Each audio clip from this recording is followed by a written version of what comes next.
Hey you guys, it's Crystal from the Abundantly Blessed Homestead. Today I'm going to be canning up some chicken broth. Now if you don't know how to make your own chicken broth, I do have a video on that. I will put it down in the link below.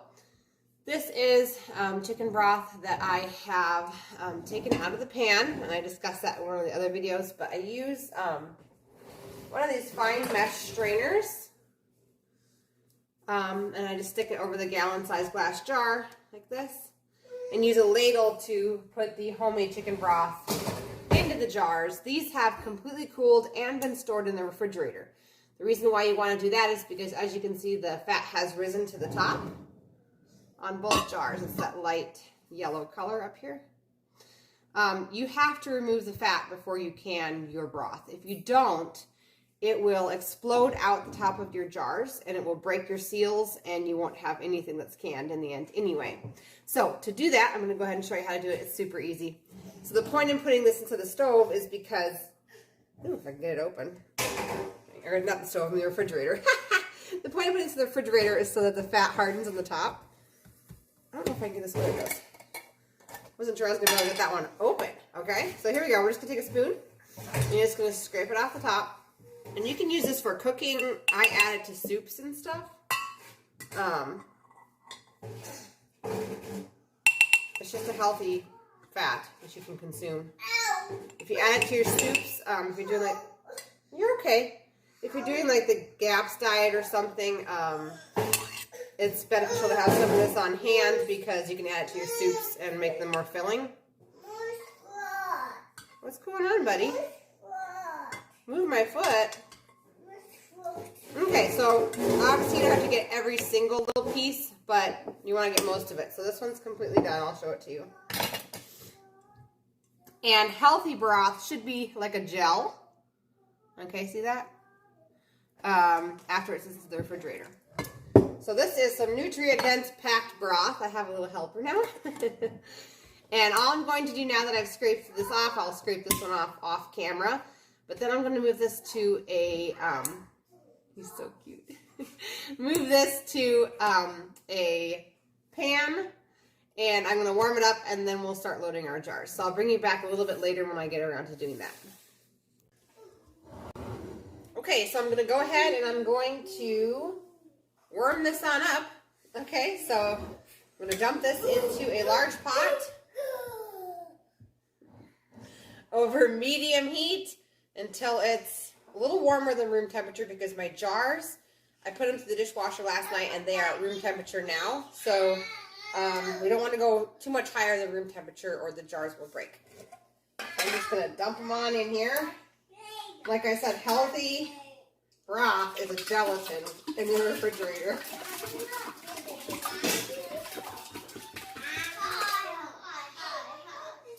So there are, girls, there are still really good healthy bits down at the bottom down here. I'll take a spoon and scrape those into the pan. Like I said, we're going to go over medium heat here.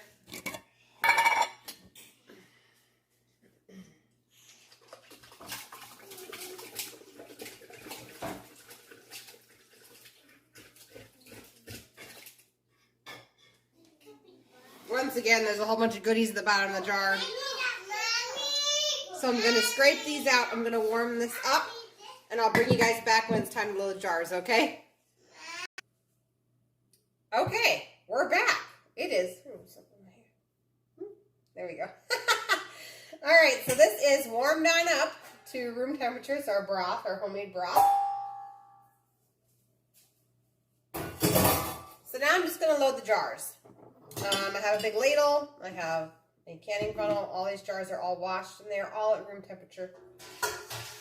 So I'm going to go ahead and stir up my broth. This is just homemade broth, and it has yummy stuff that floats down to the bottom. It has a lot of I don't know what that is. Just yummy stuff in there from the chicken. Okay. So we're going to fill our jars.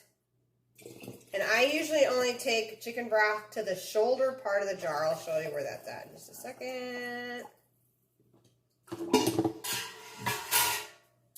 Okay, so this is the shoulder of the jar. So that's about as far as I ever go up. I just have better luck with seals and everything else if I just go that far. If I go all the way to the 1-inch headspace, I find that a lot of times as it's canning, you lose a lot of broth out the top. So anyway, this one's ready. So another thing I'm going to do is I'm using Tattler lids again today. So I'm going to move these into a small pan on the back burner on high and bring it up to a boil. Okay, and then we're just going to keep on filling jars here. I'll come your way. All right, here we go.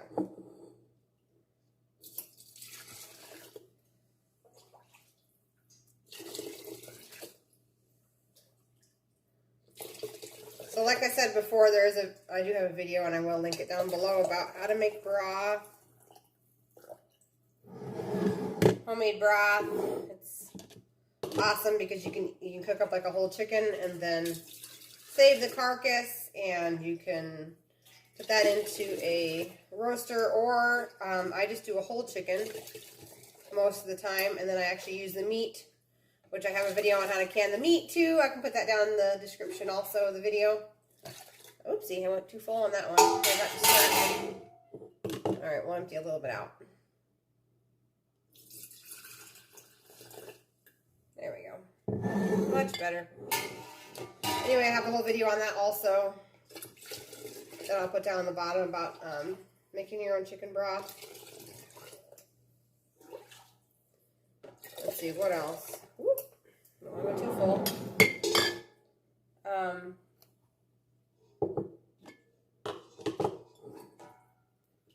Yeah, you can also do this with bone broth.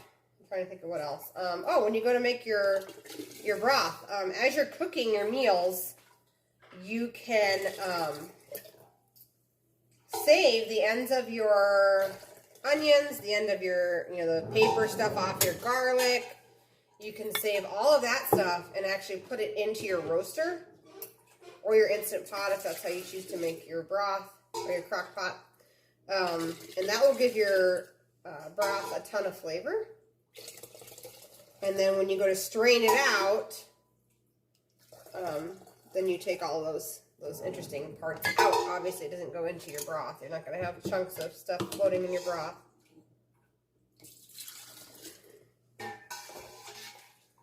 So I'm just going to load 7 for now because I'm actually going to be making a soup later on this week, and I'll use the remaining broth to make that soup.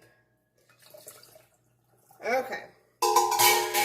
One thing I do want to show you is this stuff makes homemade broth absolutely amazing. You can get it on Vitacost.com. Some grocery stores carry it, but it is herbed sea salt. Oops, there you go. So I'm not going to season this up right now, but I have used this to season my soups. Also, if you're going to pour it like in a cup to drink, it makes it amazing. Okay, so I'm going to wait until my lids come up to a boil, and I'll bring you back. Okay, so the next step I'm going to do is I'm going to add some water, filtered water, to my canner. I'm going to add 1 inch to the bottom. Actually, this is non-filtered water. Regular old tap water. Doesn't have to be filtered. I messed up on that. All right, and the other thing I wanted to show you is actually my canning jars. Some of them have a line. I don't know if you guys can see that. See that line at the very, very top where the broth is, right up here? Some of them have that line, and I actually only fill to that line. So if that helps you to decide how full to do them, but some of the older jars don't have that line, so that won't really help you. Anyway, my lids have come to a boil, so I'm now going to leave them sitting on the back burner in the boiling water for 5 minutes, and then I'll bring you back.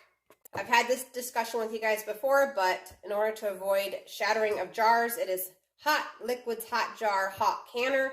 In this case, it's a cold canner, cold jars, and room temperature broth, okay? I'm going to go ahead and take a clean rag, and I'm going to wipe off the top of my rims. So I'm not preheating my canner right now. It is totally off. Okay, another important reason, right here actually, to wipe off your jars is because this room actually has a little crack in it. So I'm going to have to use a different jar. And this one will have to be set aside for other uses other than canning. Okay. All right. Wipe this one down, but that's another good reason why it's important to wipe down your rims.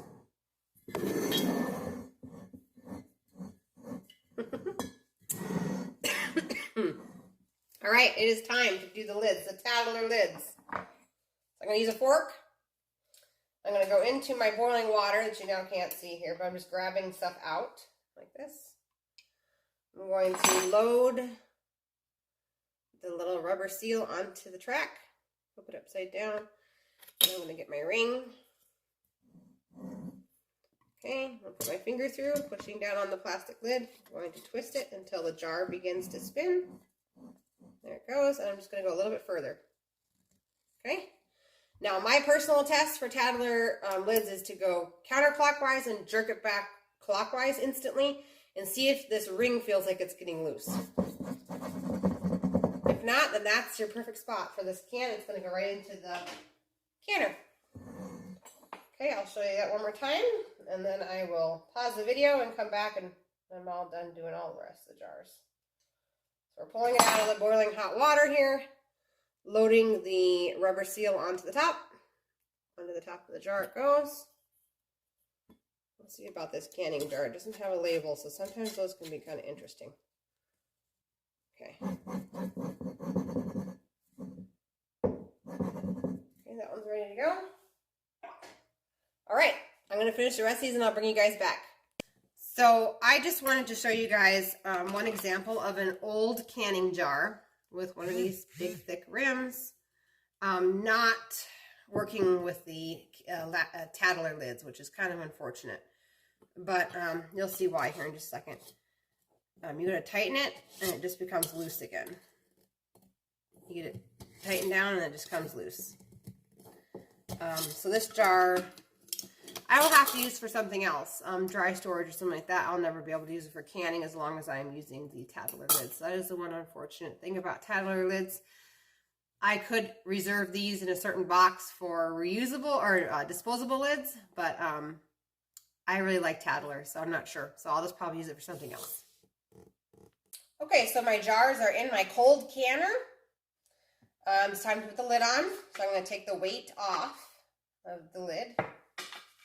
I'm going to go ahead and put the canner lid on, and I'm going to turn on my stove burner to medium because we are starting with a cold canner. If you were starting with hot items, you would have already heated up your canner. It would already be hot. It would already be on medium probably. But since this is a cold canner, I'm going to start at medium, and every 5 minutes I'm going to increase by 1 number on the dial. And then it will do what's called venting, and I'll bring you guys back when that happens, okay? So I'll see you guys in a little bit. Okay, so we're back, and I've been slowly warming this pressure canner up every 5 minutes, increasing the heat on the burner a little bit. And I don't know if you guys can hear that, but you can hear it rapidly boiling on the inside. There is steam shooting out of this right here. And we are waiting for the lock in the back to pop up, so I'll bring you guys back when that happens. It's working on it. Oh, not quite. I wanted to catch it so bad. And almost. There it goes. All right, so now this is officially the venting process, so I'm going to go ahead and start a timer for 10 minutes.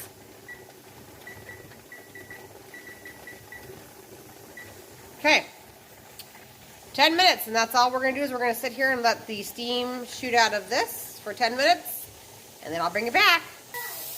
Okay, so my timer's going off. It's been 10 minutes. I'm going to add my weight to that, and we are going to wait until this comes up to the 11 mark on my dial. Now, what I will say, and I've had this warning in other canning videos, is that you need to check with your county extension office and get the appropriate times and pressure for your altitude.